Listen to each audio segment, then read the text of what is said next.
Shalom et bon retour en Israël avec Aline. J'ai une invitation à te faire aujourd'hui.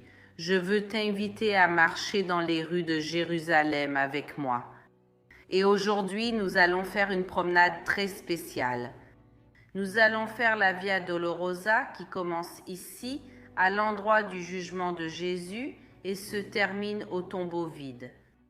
Je veux que vous ayez la sensation de marcher avec moi ici dans les rues de Jérusalem. Alors, si vous êtes prêts, commençons. Ici, à l'entrée, à droite, on peut voir le numéro 1 qui marque le début de la Via Dolorosa. C'est ce chemin que Jésus va parcourir depuis le moment de son jugement jusqu'au moment du tombeau et de la résurrection. Un jour normal, il y a ici des milliers de pèlerins qui marchent et voir cet endroit aussi vide est vraiment très différent.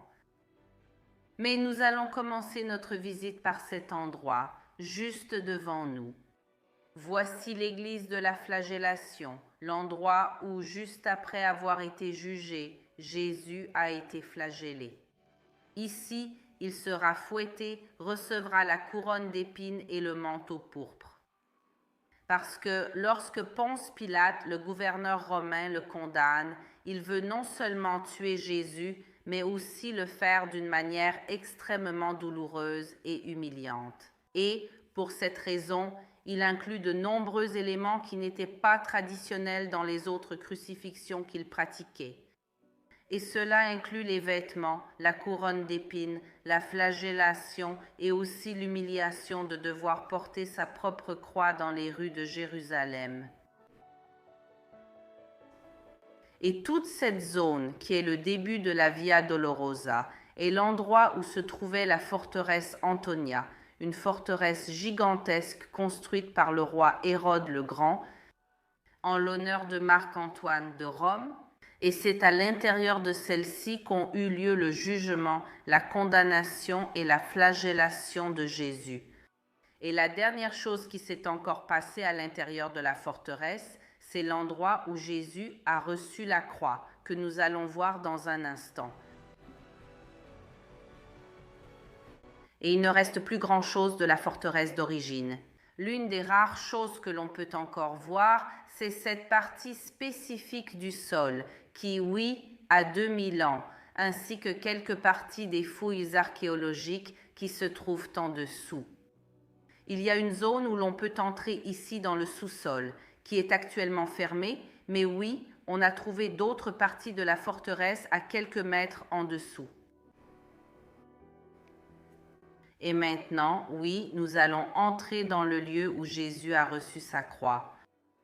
Donc, cette église a été construite au-dessus de l'endroit, à l'intérieur de la forteresse Antonia, qui est censé être le lieu où la croix a été reçue. Et d'ici, il va marcher tout le chemin jusqu'au calvaire avec la croix. Et c'est pourquoi ce chemin s'appelle la Via Dolorosa, ce qui signifie le chemin de la douleur, Via Crucis, le chemin de la croix, ou Via Sacra, le chemin sacré. C'est-à-dire, ce sont différents noms pour le même chemin, et nous allons le parcourir ensemble maintenant.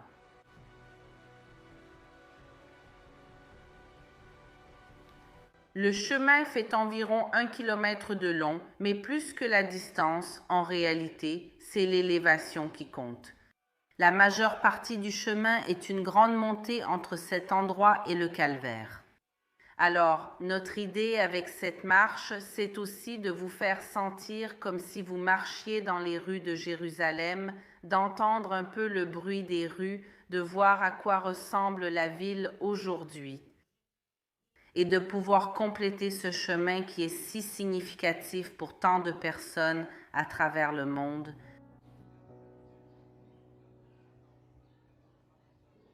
Donc, cette rue sur laquelle nous marchons déjà, c'est la Via Dolorosa. Mais il est important de se rappeler que la ville de Jérusalem a été détruite et reconstruite de nombreuses fois.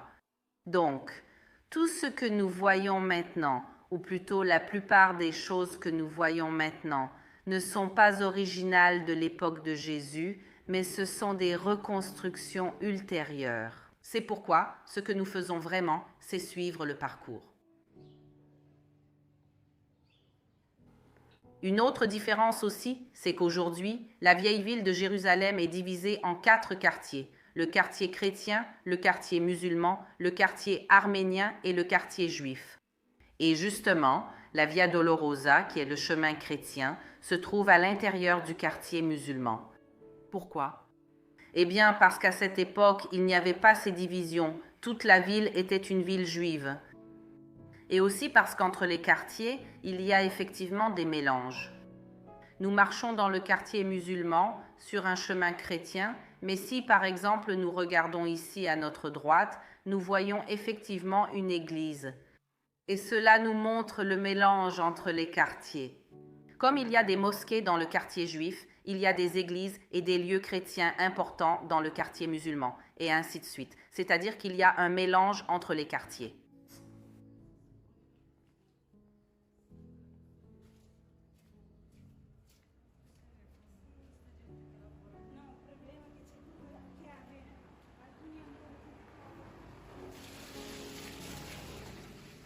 Mais une chose qui n'a pas changé, c'est la couleur de la ville.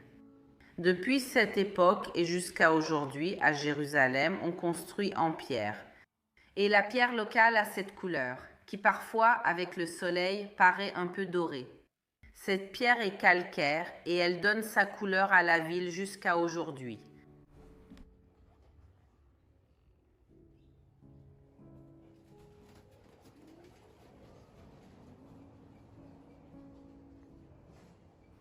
Je ne sais pas si vous avez remarqué, mais il y a beaucoup de portes fermées sur le chemin.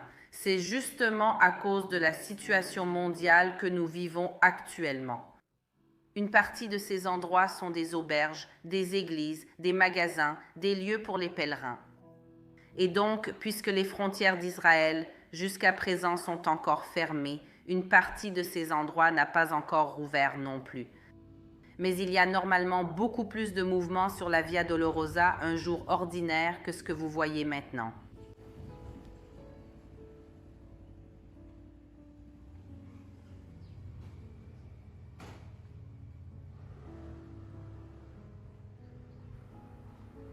Juste pour que vous voyez aussi où nous sommes, regardez ici au coin le nom de la rue, c'est le panneau de la rue, qui est écrit en haut en hébreu, au milieu en arabe et en bas en anglais, qui dans ce cas est identique au portugais. Via Dolorosa, on est vraiment sur le chemin de la Via Dolorosa.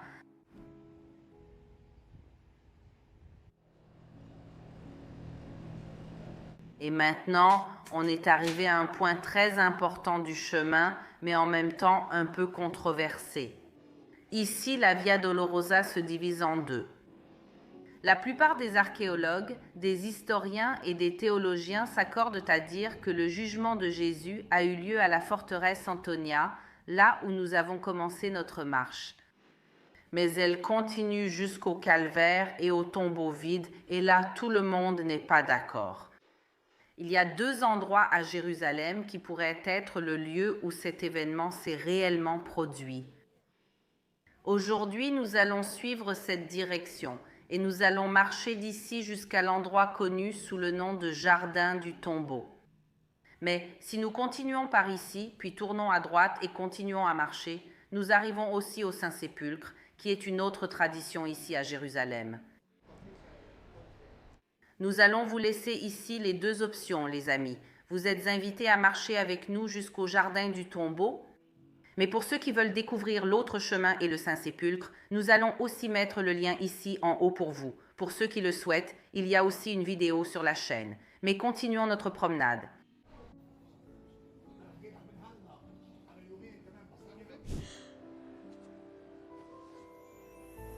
Merci, papa.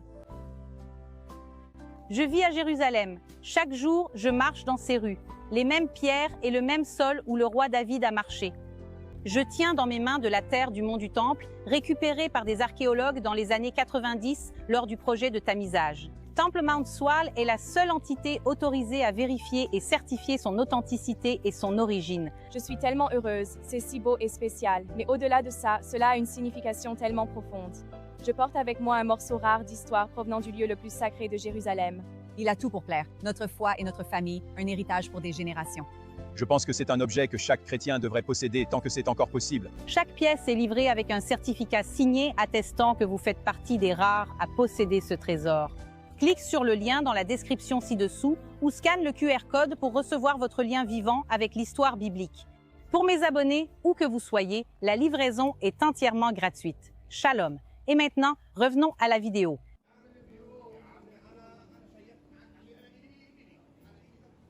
Chaque fois que je fais la Via Dolorosa avec des pèlerins, les gens sont surpris de voir autant de commerces. Cette zone où nous marchons a beaucoup de commerces, principalement des commerces locaux. La population arabe vient ici acheter de tout, comme vous pouvez le voir, mais je veux vous rappeler que c'était justement comme ça à l'époque de Jésus. Ponce Pilate, le gouverneur romain, n'a pas préparé de chemin spécial pour que Jésus puisse marcher. Et oui, il oblige Jésus à marcher dans les rues de Jérusalem, devant les marchés, devant les écoles, devant les centres, pleins de monde, afin que le maximum de personnes puissent voir son humiliation. Et donc, arriver ici et voir les rues si animées avec autant de gens qui passent, c'est plus proche de la réalité d'il y a 2000 ans que parfois ce qu'on voit dans les films hollywoodiens. Et dans les films américains où il y a cette grande marche, il n'y avait pas de tapis rouge. En fait, l'idée était que la population de Jérusalem voit la souffrance et l'humiliation de Jésus.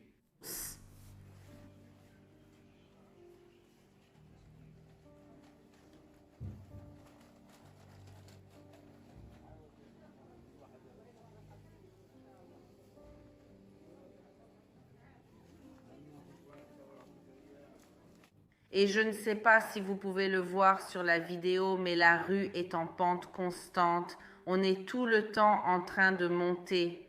D'ailleurs, je suis déjà essoufflée pendant cette marche. Et cela nous montre à quel point c'est vraiment un chemin difficile à parcourir. Mais je ne veux rien enlever, ni ajouter, ni m'arrêter, parce que je veux vraiment que vous voyiez le chemin tel qu'il est. Et cette marche difficile en vaudra la peine, parce qu'à la fin, nous verrons le jardin du tombeau, le sépulcre vide. Et nous allons aussi rencontrer João Batista, qui est brésilien et l'un des gardiens, une des personnes qui s'occupent et se portent volontaires dans le jardin du tombeau.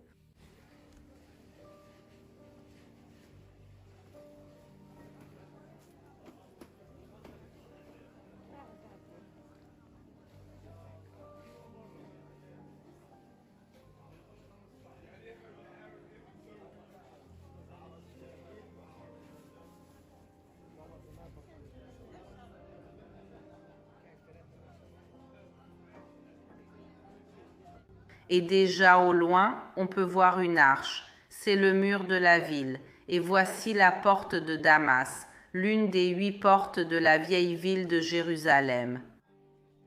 Et le nom de la porte vient du fait qu'à partir d'ici partait la route qui menait à la ville de Damas. Et c'est pour cela qu'il y a aussi une autre porte, par exemple, qui s'appelle la porte de Jaffa, qui mène à Jaffa. Cette porte, on l'appelle porte de Damas en portugais, mais en hébreu, son nom est Shar Shem, la porte de Sichem, parce qu'à partir d'ici part aussi la route qui mène à la ville biblique de Sichem, où est enterré Joseph d'Égypte et où Jésus rencontre la Samaritaine.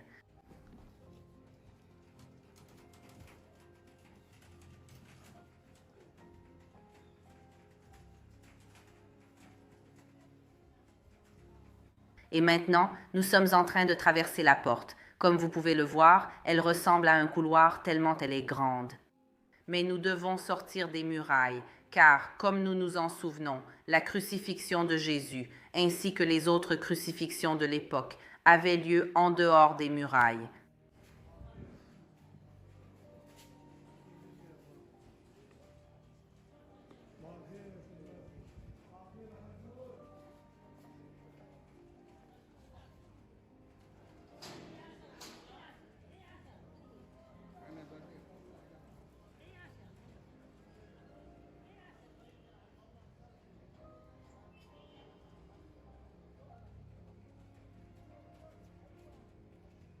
Et maintenant, en dehors des murailles, nous sommes dans ce qu'on appelle la nouvelle ville de Jérusalem, dont la plupart des constructions datent de 1860. C'est pour cela qu'on l'appelle nouvelle. 1860. Pour Jérusalem, c'est très récent. Mais comme vous le voyez, même si on l'appelle la nouvelle ville ou la ville moderne de Jérusalem, elle continue d'être entièrement construite en pierre, comme les bâtiments que l'on peut déjà voir ici à l'arrière-plan.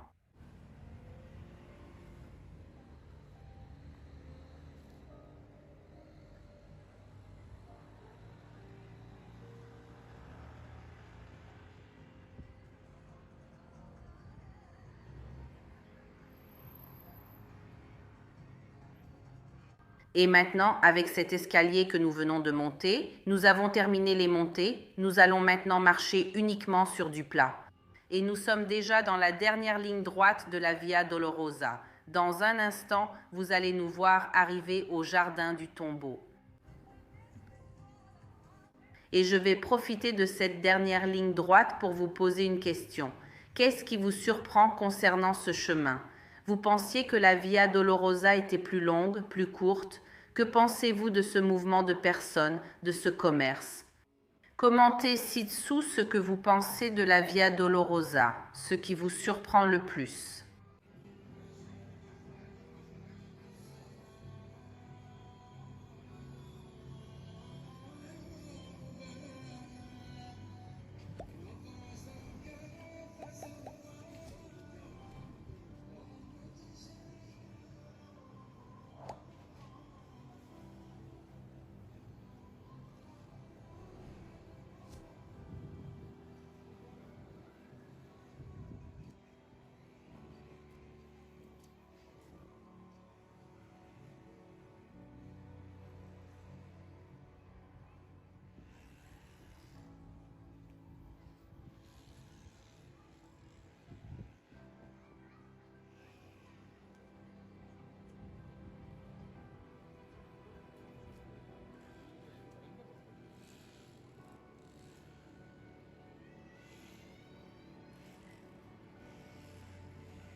On peut déjà voir devant nous, en haut, un panneau où il est écrit « The Garden Tomb », le jardin de la tombe. Et ici, il faut vraiment suivre le récit biblique. Jésus va être crucifié à côté d'un jardin, d'un verger, qui appartenait à un homme appelé Joseph d'Arimathie. Et, à l'intérieur de ce jardin, il avait un tombeau neuf creusé dans la roche. Et il va offrir ce sépulcre pour que Jésus y soit enterré. Alors nous allons voir cela dans un instant. Ce complexe où d'un côté se trouve le calvaire et de l'autre nous avons un jardin magnifique et merveilleux et à l'intérieur de ce jardin le tombeau vide creusé dans la roche.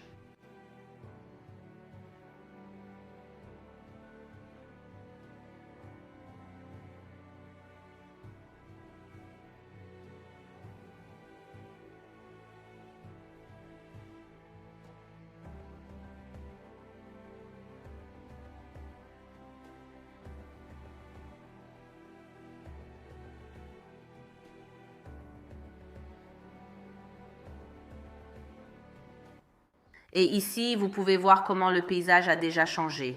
Tout à coup, nous arrivons dans un endroit si vert et beau. C'est le jardin de Joseph d'Arimathie.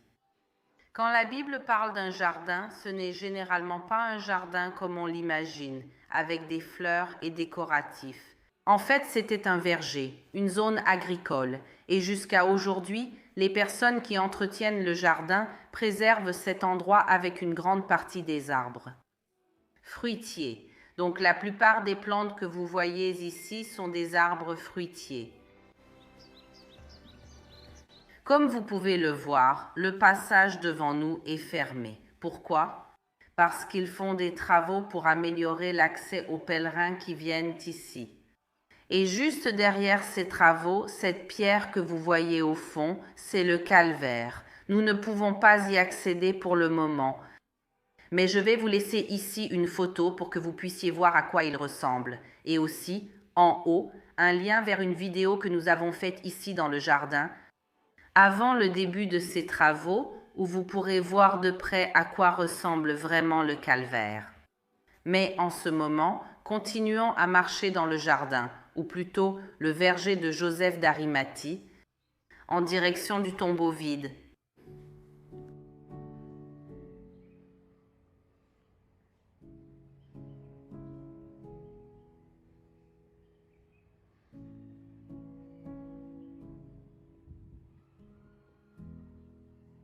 Et parmi les découvertes archéologiques qui ont été faites à cet endroit, il y a une citerne, un réservoir d'eau qui montre qu'il s'agissait ici d'une zone agricole. Ils utilisaient l'eau de ce réservoir pour l'irrigation. Et on a également trouvé un pressoir, un endroit où l'on foulait les raisins pour faire du jus de raisin ou du vin.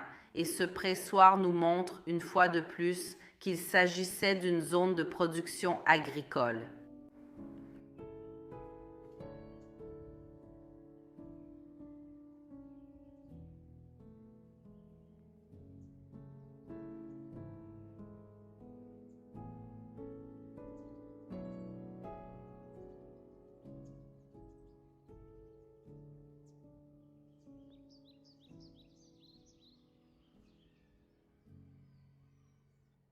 Et ici, on peut déjà voir l'entrée du tombeau creusé dans la roche. Et maintenant, c'est João Batista, qui est brésilien et fait du bénévolat ici dans le jardin, qui va nous retrouver et nous en dire un peu plus sur cet endroit. Shalom d'ici, du jardin du tombeau. Eh bien, beaucoup d'entre vous me connaissent déjà ici au jardin du tombeau, et d'autres n'ont jamais eu l'occasion de venir ici au jardin du tombeau. Cet endroit est très spécial. Pour nous, chrétiens, nous parlons de la crucifixion et de la résurrection en ce lieu qui est le fondement, la base de notre foi, et nous présentons la zone de la crucifixion, le Golgotha, le lieu du crâne, le jardin, le verger, le lieu agricole, et ce tombeau ici qui permet de bien visualiser ce que la Bible dit à propos du tombeau de Joseph d'Arimathie. Comme vous pouvez le voir, c'est un grand tombeau taillé dans la roche. Une pierre fermait l'entrée du tombeau ici. Nous avons cette rainure ici devant qui servait à faire rouler la pierre ici, n'est-ce pas? Et les gens entrent à l'intérieur et regardent vers la partie droite et voient l'endroit où l'on déposait le corps de la personne. Comme la Bible le dit clairement, ce matin-là, les femmes viennent visiter, préparer le corps de Jésus. Quand elles entrent dans le tombeau et regardent vers la partie droite, elles ne voient que les linges, les draps qui avaient été enroulés autour du corps de Jésus. Alors, je veux vous inviter à venir en Terre Sainte et à visiter cet endroit ici. Pour nous, c'est très triste de voir ce lieu vide, sans touristes maintenant, pendant cette année et demie qui s'est écoulée. Alors, l'invitation vous est lancée. Venez découvrir la Terre Sainte, en apprendre davantage sur la Bible, marcher là où Jésus a marché et participer à un repas, une réunion ici au Jardin du Tombeau. Alors, shalom d'ici à Jérusalem, bienvenue au Jardin du Tombeau, et venez visiter le tombeau que nous avons ici dans le jardin. Et ensemble, nous allons entrer dans le sépulcre, mais à l'intérieur, je ne parlerai pas, pour que vous puissiez apprécier le lieu.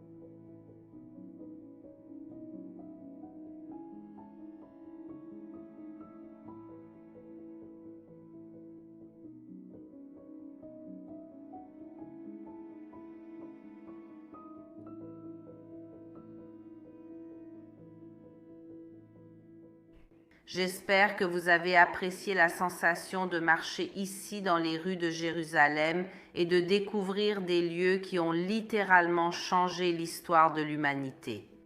N'oubliez pas de vous abonner ici à la chaîne et aussi de vous abonner à notre deuxième chaîne, Mini Israël comme à Aline. Un bisou à tout le monde et à la prochaine.